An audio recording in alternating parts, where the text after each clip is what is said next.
দোয়া কবুলের 5টা শর্ত, এই কথা বলে আজকের আলোচনা শেষ। এই যারা বলেন দোয়া কবুল হয় না, দেখেন নিজেদের সাথে মিলে কিনা। এই 5টা শর্ত যদি পাওয়া যায়, মুহূর্তেই আপনার দোয়া আরশে যে নক করবে।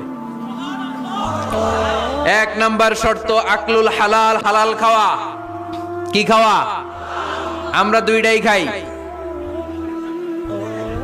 হালালও খাই হারামও খাই। বেশি খাই কোনটা? হ্যাঁ, কি খান? আমি কই নাই কিছু, আপনারাই কইছেন। নিজের উত্তরে নিজে ধরা না।